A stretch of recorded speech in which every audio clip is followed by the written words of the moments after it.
Olá, tudo bem? Boa tarde a todos. Nós vamos começar uma atividade hoje, que é uma atividade assim muito esperada por mim e pela professora Julie da Mata. Nós estamos iniciando uma tentativa, né, de falar de sociologia de uma forma diferente. E essa atividade, ela é fruto do projeto do GT19, que é o GT Teoria, Gênero e Conhecimento, que é um GT BS a partir desse ano e que vai desenvolver outros projetos que são projetos ligados ao ensino de sociologia e às clássicas das ciências sociais. Aí hoje eu tenho o prazer aqui de contar com a professora Eliana Debia, que aceitou esse desafio, né, Eliana? Da gente inaugurar esse modo diferente de tentar aí acertar os alunos, estudantes, nem eu nem ela mexemos com o Instagram, então para a gente é uma novidade, mas a gente quer falar para fora dos muros da academia também, né, com atitudes assim mais conservadoras, em congressos, né, que estão mais afeitas ao nosso ambiente. Então, olá, Eliana, tudo bem? Boa tarde. Hola, ¿todo bien? Buenas tardes, ¿me escuchan bien? ¿Se escucha Aham, bien? sim, Buenísimo. então, muito obrigada por ter aceitado esse desafio. Eu estava falando antes de você entrar, não sei se você ouviu, que essa atividade ela decorre do GT19 da SBS, né, e conta com o apoio da Sociedade Brasileira de Sociologia, e, enfim, colocamos a logomarca da SBS de última hora, porque aguardava a autorização do professor Jacob, né, que é o atual presidente da SBS, é a primeira live de várias outras que a gente pretende fazer, né, e que também é uma iniciativa que está junto com uma segunda iniciativa. Essa é Ensino de Sociologia Ontem e Hoje, em que a gente vai trazer convidados para poder falar sobre como é que foi a sua formação, né, e como é que vê hoje o ensino de Sociologia. Tentar fazer um contraponto, propor coisas diferentes, ou propor reafirmar as mesmas coisas, né, a gente não sabe o que cada convidado pensa a esse respeito.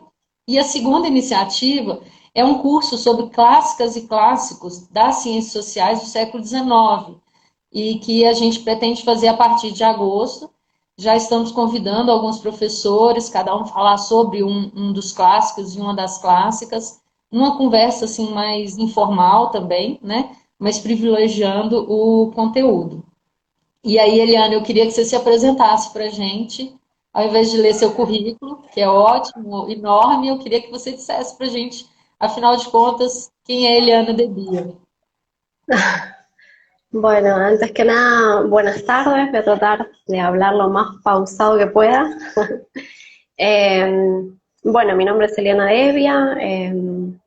De formación de grado soy socióloga y abogada, egresada de la Universidad de Buenos Aires en Argentina. Y bueno, también soy magíster en Ciencias Sociales y Humanidades por la Universidad Nacional de Quilmes, también en Argentina. Mi tema de tesis fue sobre el pensamiento sociológico de Michel Foucault, hago una lectura sociológica de su obra. También lo pongo a dialogar con las sociólogas clásicas en algún momento de la tesis.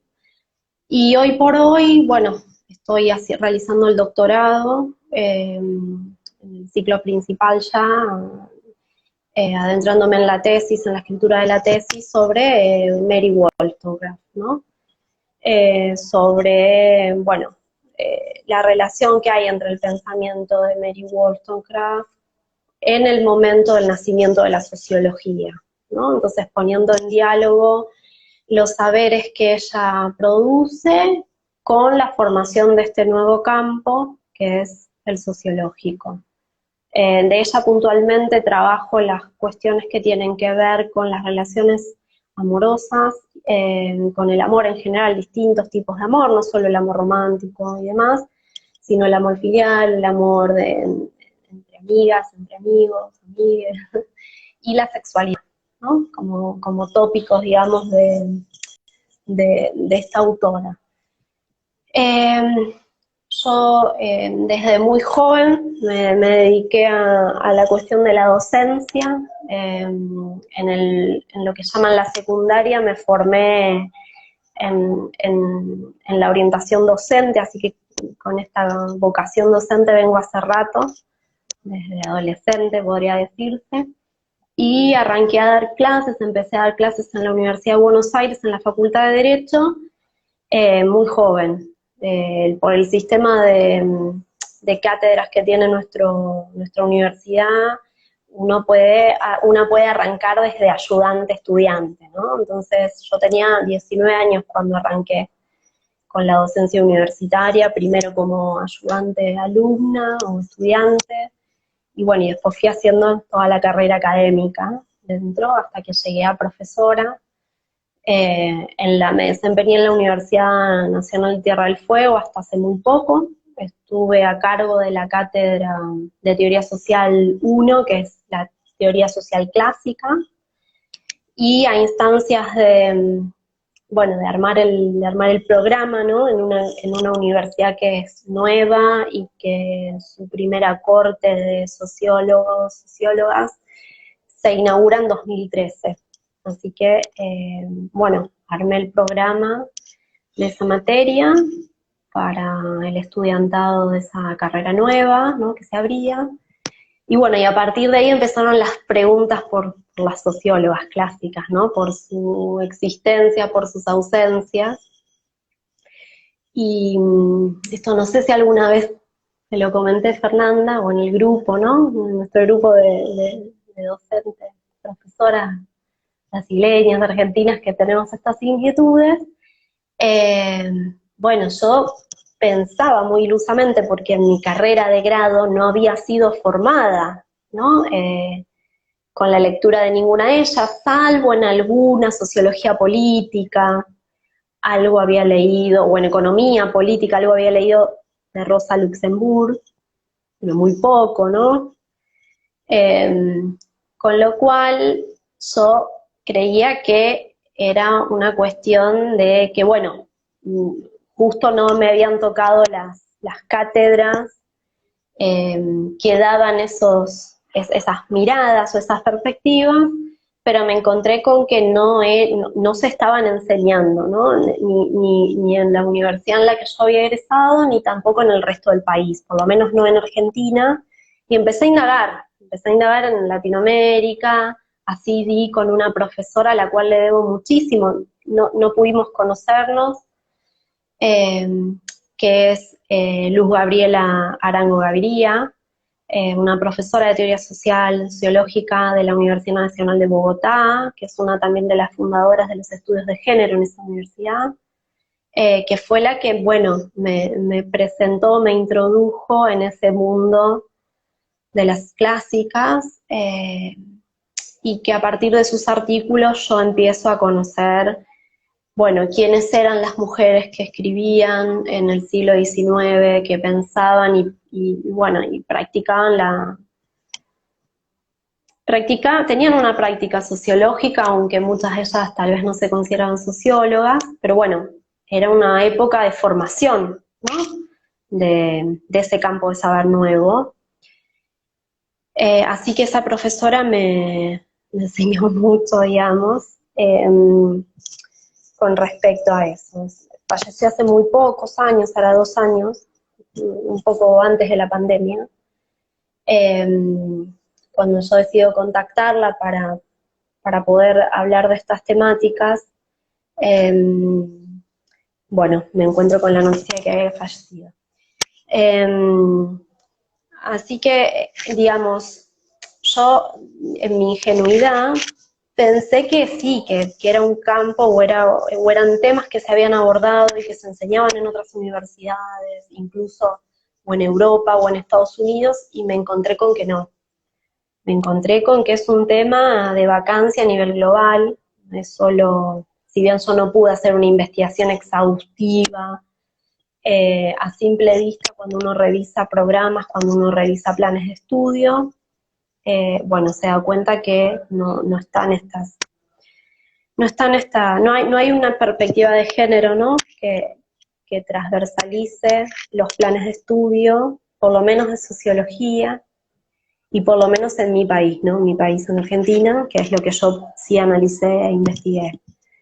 Entonces, bueno, un poco eso es lo que nos ha encontrado con la profesora Fernanda, ¿no? Nuestras inquietudes comunes, nuestras preguntas, y bueno, así que estamos aquí hoy en esta conversación, en este conversatorio, ¿no? Ambas. Eliana, eu tenho uma coisa assim, te ouvindo falar, eu acho que tem muito a ver com a realidade brasileira e eu me identifico muito, né? Nós duas também somos advogadas e formadas em ciências sociais, a Julie também, então assim, eu acho que tem uma característica aí também de ser muito pragmático, né? Que talvez o direito traga para a gente também, e que, e que às vezes as ciências sociais não pensam nisso, né? Essa coisa da necessidade de institucionalização. A sociologia ela é muito crítica, as ciências sociais são muito críticas e tem um arcabouço teórico aí riquíssimo, plural, né? E muitos trabalhos interessantíssimos, mas a gente tem pouco apego à própria história da disciplina. Eu acho que a gente vai fazer 200 anos da disciplina, eu não estou vendo ninguém discutir isso, é uma coisa assim, muito estranha, né? 2030, isso é um marco que se institucionalizou, e cadê? O pessoal falou dos 200 anos do Engels, 200 anos, né? 100 anos de morte do Weber e tal, mas a própria disciplina em si, eu acho que ela fica um pouco esquecida. Eu queria saber se aí na Argentina você está vendo alguma mobilização nesse sentido. É a primeira pergunta. E a outra questão é o seguinte, eu estava acompanhando, começou no domingo, né?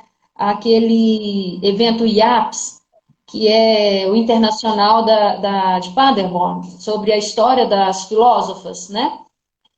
E mulheres, né, da filosofia. E já é um grupo na Alemanha que tem um trabalho assim muito interessante, que vem tentando institucionalizar a história das mulheres na filosofia. Eu estava assistindo umas palestras magníficas ontem, e aí no final da noite, terminou no horário do Brasil, 5 horas, né? No final, a premiação foi para uma brasileira, a professora, eu acho que é Miliette o nome dela, da Federal de Santa Maria. Eu levei um susto. Eu falei, poxa, que interessante uma brasileira receber o prêmio mundial, né, do trabalho para institucionalização, curricularização, quer dizer, a filosofia está discutindo as mesmas coisas que a gente nas ciências sociais, só que eles estão muito avançados. Tem a rede mundial, que está ligada a Paderborn, na Alemanha, tem a rede latino-americana de filósofas e tem a rede brasileira, que eu mesma não conhecia, e estou vendo alguns eventos acontecer. Então, a segunda pergunta seria nesse sentido também. Você tem visto na Argentina uma mobilização em rede das sociólogas, né, das cientistas sociais, na tentativa de institucionalizar? Porque a gente tem feito esse movimento coletivo daqui, né, com você na Argentina, mas será que tem algumas outras redes aí que a gente está esquecendo de citar, ou que por falha nossa a gente não está sabendo identificar? O que você acha? A ver, sí, en nuestro país, bueno, está, por lo menos desde, bueno, siempre, ¿no? Históricamente hay una militancia al interior de las universidades, de los distintos feminismos, ¿no? Hay profesoras históricas dentro de la sociología y de otras disciplinas que han investigado cuestiones de género desde siempre, que han armado materias optativas, ¿no? En la rama de las optativas dentro de las carreras para poder acercar al estudiantado estas problemáticas y toda la teorización que hay en relación a los estudios de género, a los estudios feministas, a historia de las mujeres. Esa militancia académica, como digo yo, en el interior de las universidades estuvo siempre, ¿no? Por lo menos esa es la experiencia que tenemos.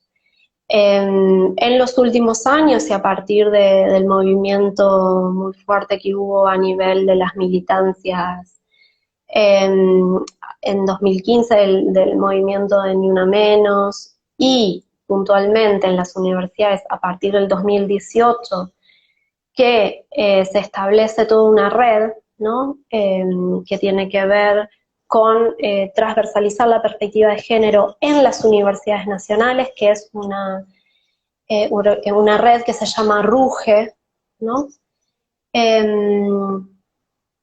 Que empezaron también en esa red a elaborar los primeros, por ejemplo, protocolos de actuación frente a casos de violencia de género en las universidades, de pensar dispositivos de cómo actuar en esos casos, de cómo pensar o repensar las currículas, los planes de estudio para poder incorporar efectivamente la perspectiva de género en los distintos planes de estudio, no solo de sociología, sino de otras disciplinas. Bueno, es una red que está funcionando desde el 18, desde 2018 en Argentina, y que bueno, vamos, ¿no?, todas avanzando. Por otro lado, también en Argentina, en el 2017 se conformó una asociación de investigadoras en historia de las mujeres y en estudios de género, la primera asociación argentina, ¿no?, como pasos institucionales, ¿no?, que estamos dando al interior de las universidades, tanto en docencia como en investigación. Digamos, se está empezando a avanzar a nivel institucional muy fuertemente.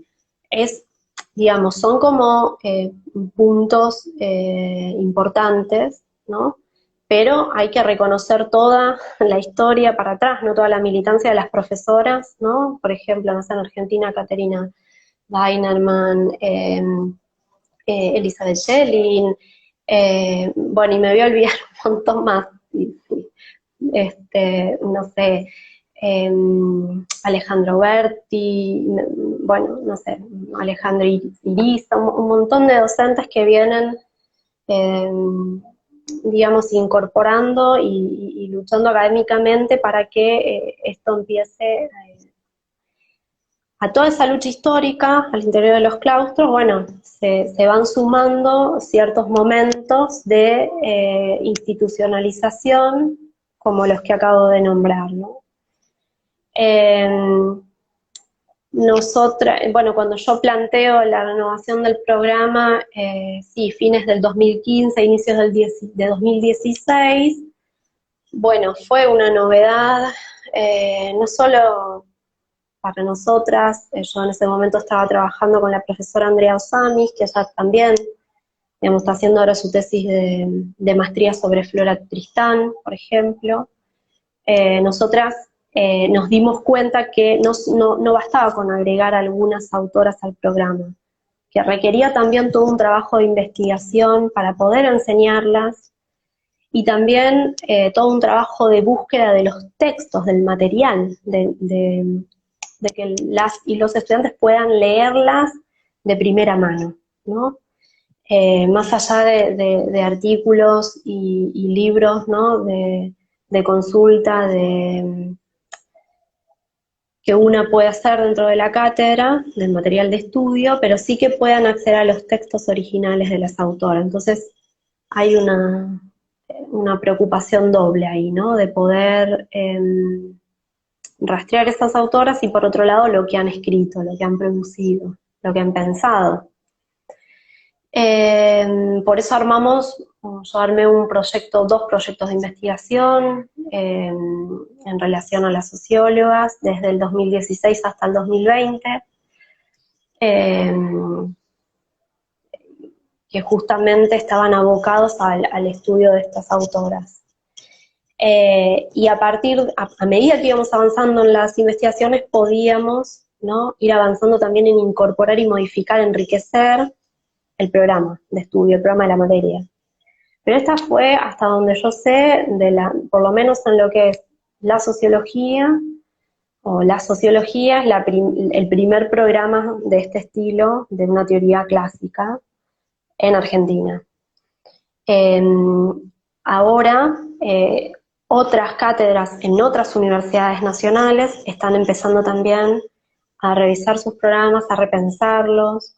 Tengo contacto con la profesora Mora González Canosa de Teoría Social Clásica 2 en la Universidad Nacional de La Plata, con otra profesora que también es titular de Teoría Social en la Universidad Nacional de Córdoba, en la Universidad Católica de La Plata, digamos. nos vamos encontrando nosotras también, ¿no? Nos vamos escribiendo y contactándonos para ver, bueno, cómo podemos efectivamente transversalizar los programas de las materias y que no quede dentro del programa una unidad que, bueno, sean las sociólogas, ¿no? Que sea Marx, Weber, Durkheim y las sociólogas, sino integrarlas efectivamente de manera transversal eh, con los otros autores varones que formaron, por lo menos hasta ahora, o hasta hace pocos años, el canon.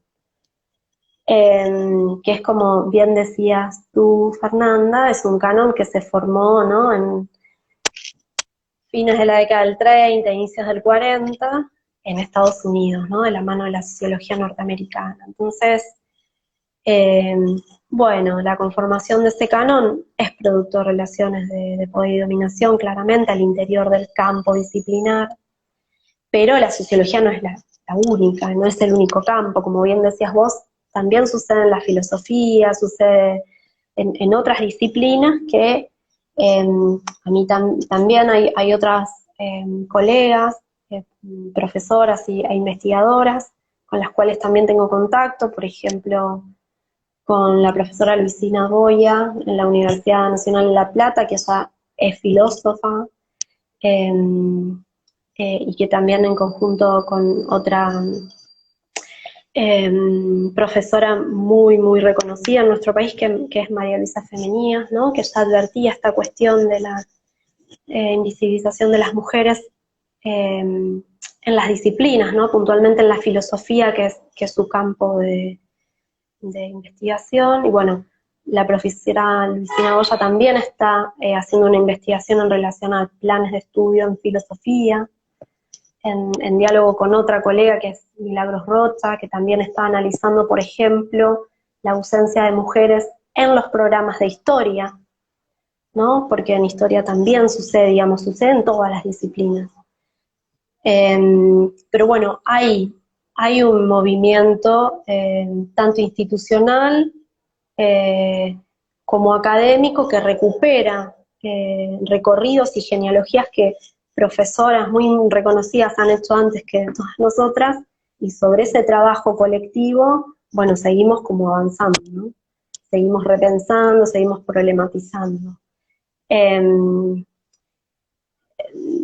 Estos son las cuestiones. Después, también hay congresos muy importantes que realizamos en Argentina, como por ejemplo el Congreso de Historia de las Mujeres y de Estudios de Género, que es un congreso iberoamericano, se realiza cada 2 años. De hecho, de uno de esos congresos es que surge la Asociación de Investigadoras, ¿no?, en Historia de las Mujeres y Género en Argentina. Y son, bueno, son cuestiones sobre las que se siguen trabajando. Ahora con la pandemia, claramente, algunas cosas, por ejemplo, si el año, este año creo que tenía que hacerse, bueno, ahora con la pandemia, algunas cosas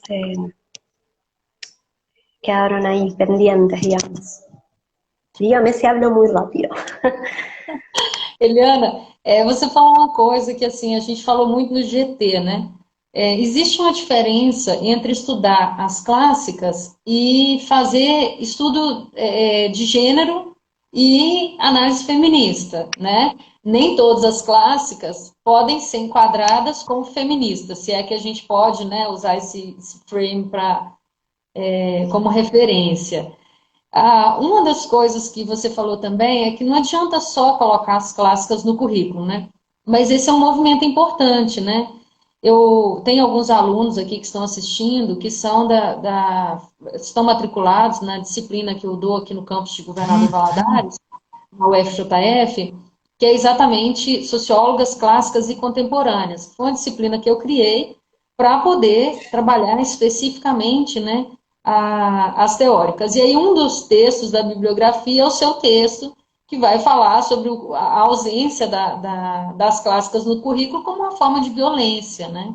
Eu queria que você falasse um pouquinho, eles vão adorar, porque eles estão lendo você, então te ouvindo, eles estão achando o máximo, né? Falasse um pouquinho sobre essa sua tese de que a ausência também é uma forma de violência, né? E deixar para você aquela pergunta clássica da Gabriela Arango, né? A sociologia tem sexo? Y hay varias preguntas ahí, voy intentando responder. Algo que me había quedado en el tintero con respecto a la pregunta anterior era, también en el campo del derecho, que nosotras venimos de ese campo también, ¿no? También se están revisando los programas, de hecho yo estoy participando en un proyecto para incorporar perspectiva de género a los planes de estudio en Derecho en Abogacía, con la doctora Julieta Cano, y también estamos trabajando en esto, digamos, se van generando espacios académicos e institucionales, y bueno, es el momento, digamos, de discutir y de repensar.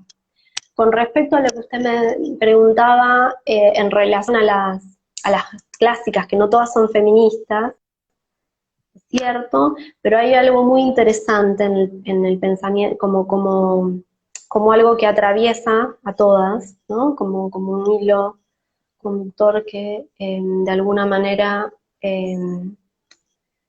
podemos encontrar en ellas, que es la cuestión de que los problemas, ellas se constituyen a sí mismas como sujetas epistémicas, como sujetas de conocimiento, y también los problemas que ellas abordan, los problemas sociales que ellas abordan, son problemas que tienen que ver con el mundo de lo femenino, con el mundo de las mujeres.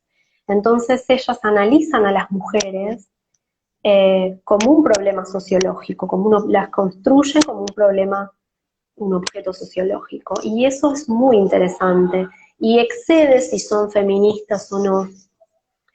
Eso aparece en todas las clásicas y es algo a poner atención sobre eso, y me parece como algo a resaltar. Y por el otro lado, digamos, también abordan problemas, algunos problemas que tal vez en estas famosas olas, ¿no?, que nosotros hablamos del feminismo, tal vez no eran los problemas que más se visibilizaban en las reivindicaciones de aquel momento. Pero sí aparecen problematizados también. Por ejemplo, la prostitución es un problema del cual todas hablan, el trabajo doméstico, la doble jornada. Tienen muy claro que es mujeres en plural, ¿sí? Es decir, hay una diferencia entre las clases trabajadoras y las clases privilegiadas, digamos, ellas eso lo identifican muy bien en el pensamiento de Flora Tristán, en María Weber, en Beatriz Webb. Esas cuestiones quedan bien claras, digamos, ¿no? Las mujeres tampoco son un todo homogéneo, sino que, y también aparece la cuestión, por ejemplo, en algunas pensadoras latinoamericanas, la cuestión racial, ¿no? O la cuestión indígena. Como por ejemplo en el pensamiento de Clorinda Mato, ¿no? Donde ella claramente problematiza la situación de sometimiento de las mujeres indígenas campesinas de la sociedad peruana del siglo XIX, ¿no? Algo que después le va a valer el exilio, ¿no? La persecución política del exilio. Entonces, hay cuestiones muy interesantes, porque una también tiende a ver las clásicas como solo en Europa o solo las sociólogas norteamericanas, como por ejemplo todas las sociólogas de la Escuela de Chicago, ¿no? Por ahí son los nombres que más nos resuenan, pero en América Latina también había autoras clásicas muy interesantes que están discutiendo la conformación de los estados-nación post-revoluciones independentistas, que están pensando cuál es el rol de las mujeres en estas nuevas naciones, cómo tiene que ser la crianza de los nuevos ciudadanos. Digamos, hay como, por ejemplo, una autora colombiana de aquellos años que es Soledad Costa. Bueno, hay cosas muy, muy interesantes de los problemas que ellas construyen y analizan, que no solo se pierde lo que ellas produjeron, sino también los diálogos que entablaron con sus colegas varones. Colegas varones que las conocían y que las citaban y que discutían, ¿no? Artículo con artículo. Entonces, estas cuestiones también se pierden al invisibilizar el pensamiento de estas sociólogas o pensadoras. Digamos, la cuestión de ciertos feminismos o ciertas posturas feministas aparecen, obviamente aparecen, porque es una época, por ejemplo, en Europa, digamos, se está luchando en este momento, estamos hablando fines del 19, inicios del 20, por el voto femenino, ¿no? El derecho al voto, al sufragio, o a mejores condiciones laborales en las fábricas para las mujeres, ¿no? Reducción horaria, la posibilidad de amamantar, o cierta protección, ¿no? A la situación de embarazo. Y bueno, digamos, hay algunas demandas ahí sobre las cuales las clásicas problematizan y mucho, digamos. Sociólogas como Beatriz Webb, por ejemplo, en Inglaterra, donde describen la situación de explotación en las cuales trabajan las mujeres, ¿no? En los trabajos, en los menormente calificados, con la paga más baja, en las condiciones de insalubridad, bueno, en el este de Londres, ¿no? Entonces, inevitablemente hay diálogos, ¿no? Ahí con toda la tradición socialista, tanto utópica como marxista, o del socialismo científico, que también se pierden al no leerlas. Porque esto que le decía yo a Fernanda, digamos, al no saber quiénes son, al no saber qué pensaban, qué escribían, tampoco podemos enseñarlas, ¿no? Entonces ahí hay como un doble trabajo, ¿no? Entre investigación y docencia, que es um trabalho conjunto, digamos. E se não tivermos material didático também, se elas não estiverem traduzidas, menos ainda, né, Liana? Nos Porque, encontramos con... quer dizer, não tem como, a gente não tem livros que falam de comentadores que falam sobre elas. Aliás, eu conheço um só, que chegou para mim, foi lançado ano passado, que vai falar sobre lições sobre os clássicos, e aí tem a Harriet Martineau. Mas é um que eu conheço. De tradução brasileira, de produção brasileira, nenhum. Não sei se na Argentina tem, né? De No, comentadores, especificamente. no, de hecho Harriet Martineau en Argentina es como muy poco conocida. Nosotros en el equipo de investigación la empezamos a investigar. Uno de los estudiantes avanzados que ahora ya está recibido, que es Maximiliano Tagliapietra, él empezó a leerla porque, bueno, tenía la posibilidad de leerla en inglés, pero no está traducida tampoco al español, salvo un solo libro de ella, que es Novelas Económicas, pero que también es difícil de conseguir, ¿no? Para poder, porque en grado, porque, digamos, también la apuesta es enseñarlas en el grado, ¿no? En la formación básica. Con lo cual, digamos, se hace muy difícil si uno no tiene, ¿no? Traducciones de las autoras, o no tiene, como bien dice usted, algún comentarista, algún profesor, algún estudio introductorio que las que pueda, ¿no? Que podamos leerla en español o en portugués. Bueno, eso dificulta mucho la cuestión de la difusión y de la enseñanza, porque en grado claramente se hace muy difícil. Nosotras con la profesora Mora... Aqui, se eu dou às vezes um texto em espanhol, uma live em espanhol, eles reclamam, que é uma língua irmã, né? Imagina, da Claro, inglês. exactamente. Bueno, ahora usted tiene la traducción de Harriet al portugués, ¿no? La primera traducción. Bueno, esas cosas son muy importantes, así que felicitaciones. Porque sirven, y claro, sí sirven para darlos en clase, para que otros colegas y, ¿no? Las otras colegas también puedan acceder. ¿no? Y puedan pensar cómo incorporar, o si tienen ganas de, ¿no?, de incorporar algo de eso en la materia.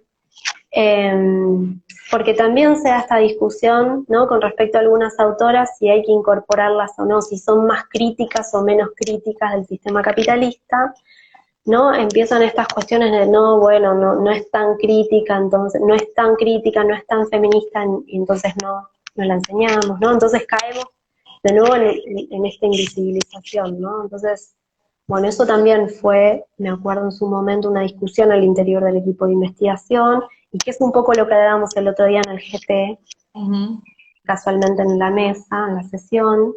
Bueno, pero bueno, sí, además son autoras que se dejaron de editar en algunas de ellas, que no Pois se é, han vuelto a editar. inclusive, né, mesmo as teóricas latino-americanas, você não tem edição disponível, não tem digitalizada, que é uma dificuldade para a gente também, né? Pelo menos as europeias, a gente tem elas no original, digitalizada ali, passível de ser traduzida. Agora, tem várias teóricas latino-americanas que a gente não tem a obra, a gente tem notícia dela, mas não tem acesso à obra. Sí, sí, eso pasa mucho. Pasa mucho. De hecho, nosotros habíamos conseguido, casi de casualidad, un libro que se llama Consejo a las Mujeres de Soledad Costa, un libro que se editó por última vez en 1896. Bueno, tenía más de 100 años el ejemplar que habíamos conseguido, así, usado de segundísima mano, casi en la antigüedad. Bueno, lo digitalizamos, bueno, pero estas cosas pasan, y es una autora latinoamericana que escribe en español, ¿no? Que si bien, bueno, lengua prima hermana con portugués, bueno, que podemos leerla, ¿no?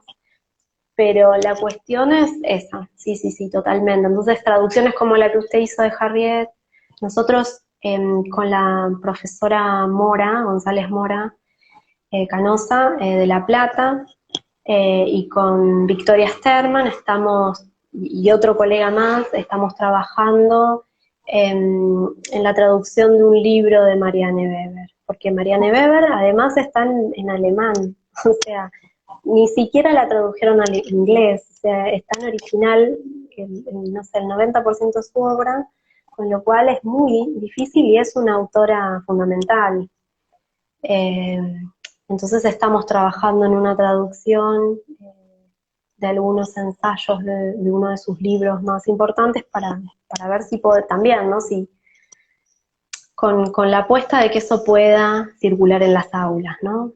Circular en las aulas, en los equipos de investigación, ¿no? Esse esforço no Brasil também, né, Adir da Mata, para poder traduzir a Marianne Weber e tal. E é difícil traduzir do alemão, né? Requer mais tempo mesmo. Acho que o inglês é bem mais simplificada a língua, né? Inclusive, tem uma pergunta dela aqui para você, Eliana. Ela está perguntando o Sí. seguinte: gostaria de perguntar a Eliana sobre a preferência pela organização do ensino por autores, em lugar de conceitos. Se por conceitos não seria favorecida a pluralização. Eu até disse para ela que depois dessa provocação dela, né, eu acabei botando sociologia em 50-50. Eu pego metade falando sobre conceitos básicos, com referência a todos os autores, né, que eu quero trabalhar naquele momento, desde os clássicos até os contemporâneos, e depois a outra metade eu trabalho com os clássicos e já estou também, como você, incluindo há 3 semestres, 4 semestres, as clássicas. Emendando nessa pergunta dela, porque a gente já está aí, já são 5h42, eu queria te perguntar o seguinte, assim, como é que é o seu programa? Se você trabalha autores ou se você trabalha conceitos, e qual seria o programa básico ideal para você em sociologia? Que a gente sabe, a nossa aqui é 60 horas aula. Eu não sei a de vocês qual é o tamanho da disciplina, mas para introdução, se fosse um curso de ciências sociais, né, teria muito mais, teria sociologia 1, sociologia 2, 3, daria para dividir. Mas nos outros cursos, introdução geralmente 60 horas aula. E aí eu vou tem a tríade dos clássicos, né, eu emendo o Conte nela, ponho o Zimmel e coloco a Marianne Weber, coloco a Harriet Martineau, a Flora Tristan, e meu sonho agora é enfiar a Rosa Luxemburgo e a Beatriz Potter Webb também, mas o programa não cabe, né? Queria saber como é que se resolve essa situação E o que, que você indicaria assim, para os professores de sociologia que estiverem vendo esse vídeo agora ou depois? O que, que seria o básico? Sí, aquí en general las teorías clásicas más o menos tienen entre 85 y 102 horas, ¿no? En el semestre, 5 o 6 horas semanales. Depende depende de cada universidad cómo definan la carrera, pero más o menos oscila entre eso aquí en Argentina. Eh, nosotras con la profesora Osami, siempre nos preguntábamos eso, porque es cierto, quedan programas más extensos, pero también es, por ejemplo, es cierto que en nuestras carreras algunos autores, ¿no? Del canon, que son Marx, Weber, se vuelven a ver en algunas otras materias, ¿no? Sociología política, en algunas otras materias vuelve a verse. Nosotras lo que mayormente pensábamos justamente para poder integrar, ¿no? Para esto de que sea, para favorecer la pluralización, como preguntaba ahí la colega, sí, una forma puede ser por conceptos, y nosotros también yo lo había pensado el programa, fui ensayando varias cuestiones, pero lo pensé también por problemáticas sociales, porque eso también permitía poner en diálogo, ponerlas en diálogo a ellas, porque ellas también dialogan entre sí, implícita e implícitamente, ¿no? Cuando decimos diálogos, son diálogos implícitos o expresos, digamos. Y también ponerlas a dialogar con ellos. Esa es una buena forma porque, bueno, nosotros solemos dividir las clases aquí en clases más teóricas y en las clases más prácticas. Entonces, algunos textos también pueden trabajarse muy bien, ¿no? En los diálogos o las discusiones, ¿no? En las clases más prácticas. Pero más allá de eso, cuando pensamos el programa para la incorporación de las clásicas, lo pensamos en términos de problemáticas, ¿no? Eh, por ejemplo, no sé, en el nacimiento del capitalismo y en el nacimiento de la sociología, qué autoras, qué autores estaban escribiendo y desde dónde. Y ahí es bien interesante porque, bueno, uno suele dar o Rousseau o suele dar Comte y Saint-Simon, ¿no? De cómo se va formando la disciplina y bueno, y nosotras vimos que estaba Mary Wollstonecraft, que cuestionando el contractualismo, Olin de Gouges, digamos, y otras autoras más. Nosotras por ahí damos esas dos, pero, digamos, hay cuestiones ahí para problematizar, ¿no? Digamos, qué órdenes sociales estaban mirando estos autores y qué propuestas hacen, porque ellas también tienen propuestas a ese nuevo orden capitalista que está surgiendo en ese momento.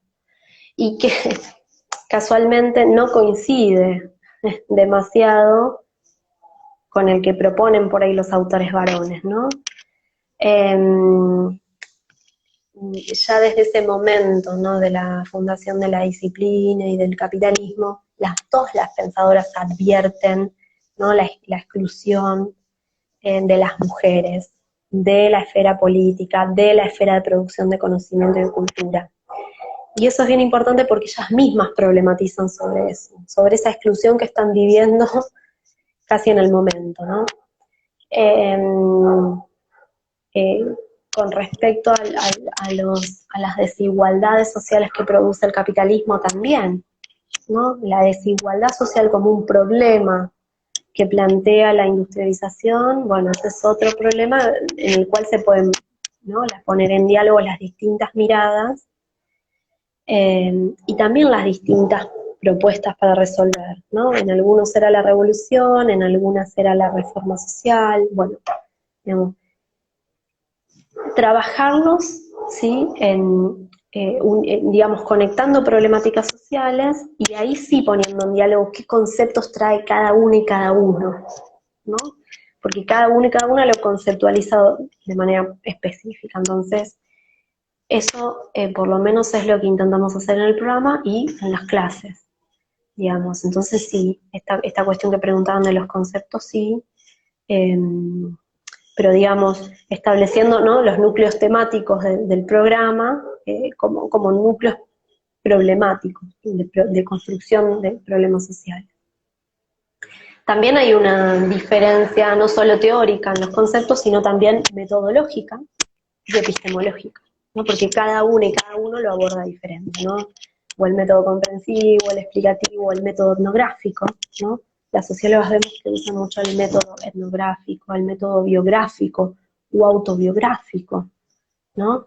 Bueno, eso también es como muy interesante de poder darlo porque son métodos que utilizan en el siglo XIX, ¿no? Que por ahí ahora los damos porque los empezamos a ver fuertemente en las investigaciones a partir de mediados del siglo XX, pero que ellos ya los utilizaban, ¿no? Más allá de los nombres que les puedan poner, y bueno, y que inspiran mucho, muchas de estas autoras inspiran también a las sociólogas de la Escuela de Chicago, ¿no?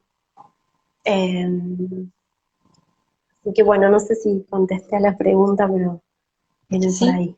eu queria te perguntar se isso é a didática excêntrica que você cita no seu paper. Se isso consistiria na didática excêntrica.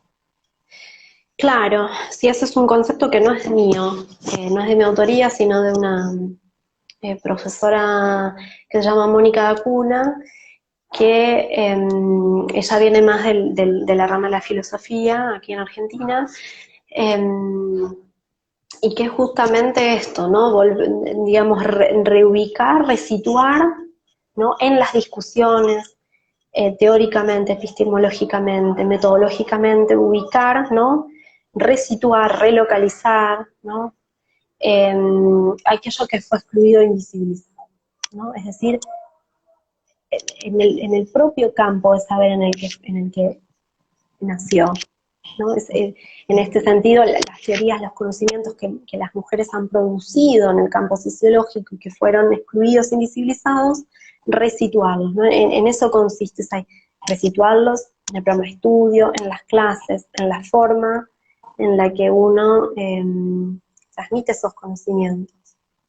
Porque es esto, ¿no? Que usted preguntaba, profesora, toda enseñanza, ¿no? Supone, ¿no? Como una violencia simbólica, epistémica, ¿no? Todo proyecto educativo, porque supone de alguna manera, bueno, revisar, revisitar, replantearse o cuestionar los saberes previos que cada una y cada uno de nosotros trae de la casa, de las escuelas, del barrio, ¿no? De los lugares de sociabilización. Entonces, digamos, eso cualquier acción pedagógica implica, ¿no? Cierta violencia sobre el otro, la otra, ¿no? Entonces, yo lo que planteaba a partir de estas autoras como Mónica Dacuna y otras, es que justamente que en nuestra formación de grado, estas pensadoras, yo porque me dedico a las clásicas, pero también hay contemporáneas, que no se investigan, que no se enseñan, también constituye una forma de violencia epistémica en la formación de grado del estudiantado en sociología, ¿no? Porque nos formamos con una historia mutilada, digamos, con una historia que, digamos, como dice Foucault, ¿no? Esto de los saberes sojuzgados, es decir, disciplinando otros saberes, en este caso los saberes de las mujeres. Entonces, la conformación del campo se vio de esa manera, o por lo menos la historia que se transmite sobre esa conformación del campo, ¿no? Porque ya hemos visto que efectivamente circulaban, ¿no? Las ideas, los escritos, los textos de ellas circulaban en ese momento, y eran leídos y discutidos por sus pares de aquel momento, pero sin embargo, en el medio, digamos, eso, digamos, se pierde, ¿no? Y deja de circular en algún momento. Y no es casualidad, ¿no? Es producto de operaciones, ¿no? de operaciones poder. Entonces, en la historia, ¿no? Como dijo usted, en la historia del conocimiento sociológico, bueno, nos llega una historia sometida, ¿no? Que disciplina estos saberes. É, Bueno, e y essa si uno lo questão. reproduce, perdón, digo esto solo y termino, si uno lo reproduce, sigue reproduciéndolo en las aulas, ¿no? A través de la enseñanza de esa historia sometida.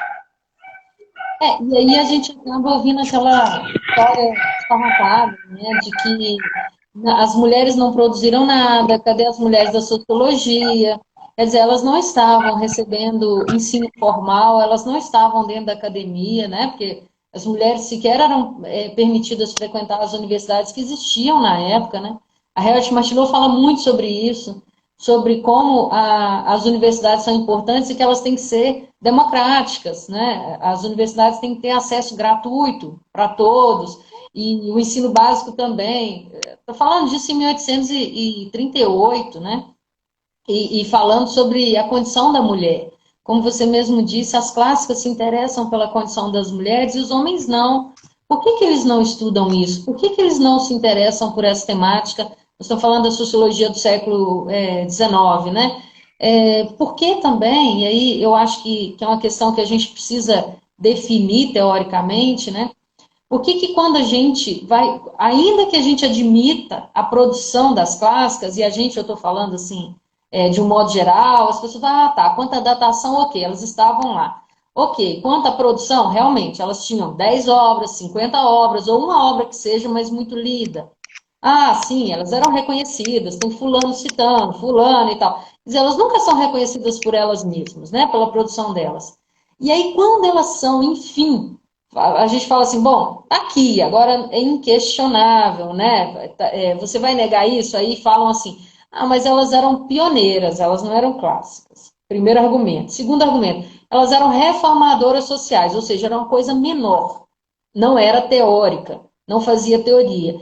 E, em terceiro lugar, ah, não, estão fazendo autobiografia, né? Não estão fazendo relato de viagem, como se os relatos de viajantes não fossem exatamente o que era produzido no período, né? Tocqueville, ninguém fala isso sobre Tocqueville, né? E tem uma discussão, Roberta que não nos ouça agora, né? Tem uma discussão terrível sobre Tocqueville, quais eram as limitações e como é que Tocqueville se colocava frente a determinadas discussões, né? Inclusive falar em divindades como sendo as determinantes em determinadas situações.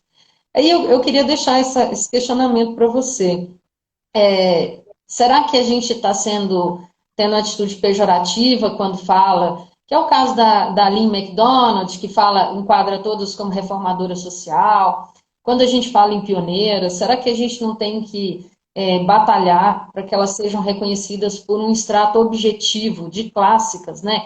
Marco temporal, qualidade da obra, né, o fato de serem citadas, estarem no centro do debate, mesmo não podendo ser alunas nem professoras nos grandes centros de formação da época. O que você acha? Ou não, isso já é um avanço? Claro, sí, es que cuando uno mira para atrás, uno se da cuenta que, digamos, ellas, o que nosotras seguimos teniendo los mismos problemas que en esa época, ¿no? Para acceder a los cargos de profesora o de investigadora, ¿no? Siempre los puestos más importantes, ¿no? Siempre son ocupados por varones. Y sucede en todo el globo, ¿no? Incluso hasta en las sociedades más progresistas en cuestiones de género, estoy pensando en Escandinavia. Entonces, digamos, hay ahí un par de cuestiones, ¿no? Que, bueno, voy a tratar de sistematizarlas. Pero, digamos, sí es cierto, por ejemplo, que muchas de ellas no pudieron acceder a lugares de enseñanza en las universidades, algunas pudieron estudiar y egresar de las universidades, incluso doctorarse, pero después era muy difícil poder acceder a las cátedras o liderar equipos de investigación. pero sí, sí tenemos, está el registro de todas las publicaciones, digamos, de publicar en las revistas de aquel momento, de la publicación de libros con sus investigaciones, y todo eso en ese momento circuló, digamos, efectivamente. Ahora, los problemas de acceso a las cátedras, a los cargos de dirección y demás, eh, digamos, los tuvieron siempre y nosotras seguimos teniéndolos también, ¿no? Eh, Porque está esta creencia de que también no se está problematizando mucho de, bueno, pareciera que no, a mediados del siglo XX hay como una irrupción, ¿no?, masiva de las mujeres en las universidades, pero sin embargo, parecería que sí, digamos, estamos, ¿no?, en las aulas, en los lugares, pero efectivamente, ¿no?, hay una diferencia entre estar ahí y realmente ocupar, habitar ese lugar, ¿no?, en otros términos. Y bueno, pienso sí en las brechas salariales, pienso en los techos de cristal y demás, o cómo nos vamos quedando en algunas disciplinas porque son disciplinas un poco más amigables por nuestra condición de género y demás, pero digamos, estos problemas ellas también los tenían en ese momento. Eh, con lo cual a veces, bueno, una piensa que, digamos, eh, las discusiones en ese sentido son muy actuales, ¿no? O seguimos, lamentablemente, teniendo los mismos problemas. Eh, También hay algo bien interesante que nosotras siempre hablamos en los distintos equipos de investigaciones, que parecería que todo el tiempo estamos empezando de nuevo a escribir la historia de las mujeres, ¿no? Como una suerte de reset, ¿no? ¿no? Eh, y eso también ocurre, entiendo yo, en parte, porque más allá de que efectivamente hay materias optativas y demás en las currículas, en la educación básica de grado, ¿no?, esas genealogías no se recuperan a través de los planes y de los programas. Y no hablo solamente del programa que pueda armar una profesora o un profesor, porque siempre queda como en la voluntad de ese docente de incorporar. Sino que para mí los cambios en los planes de estudio tienen que estar en los contenidos mínimos de cada materia, lo que se decide por plan de estudio que se tiene que enseñar en una determinada asignatura. Y me parece que ahí está la cuestión. Pues si uno lo mira es siempre más Weber Durkheim. Bueno, ya, ¿no?, uno tiene muy poco margen de poder innovar educativamente, pedagógicamente. Bueno, y me parece que eso, ¿no?, de todo el tiempo estar volviendo a escribir nuestra propia historia, tiene que ver con una cuestión educativa.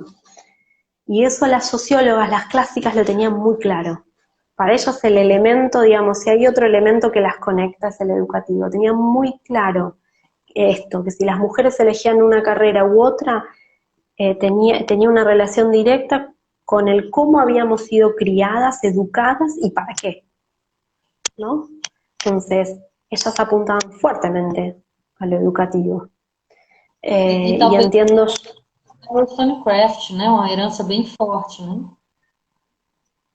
claro, esta educación diferencial que la seguimos advirtiendo, ¿no? Desde la escuela inicial, en todos los niveles educativos, sigue operando esta educación binaria, diferencial, ¿no?, entre qué podemos hacer nosotras y qué pueden hacer ellos, y eso se traslada, ¿no? Llega a la universidad. Bueno, ¿de qué manera? De estas maneras, ¿no? Invisibilizando, ¿no?, la producción de conocimiento. O incluso hoy por hoy, hay un montón de profesoras que hacen trabajos, investigaciones valiosísimos en distintas disciplinas, y siempre se prioriza dar textos, ¿no?, o producciones de varones, ¿no? Incluso está ese sesgo masculino en lo que sea actualmente, ¿no?, en lo más nuevo, en lo más actual. Bueno, eso también sucede y sigue operando. E isso também porque os departamentos é que definem os programas, né? Então elas podem até propor mudança, ou eles, tem professor também que pode propor mudança e a maioria não aceitar, né? A estrutura organizacional da universidade também pode vir a vetar.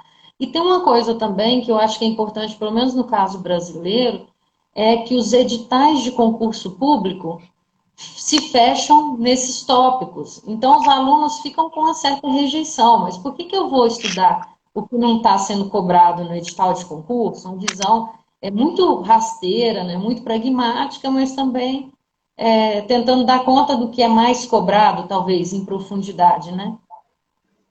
Sí, sí, es cierto eso también. Sí, sí, tenemos varios problemas, digamos, en varios lugares, en varios aspectos.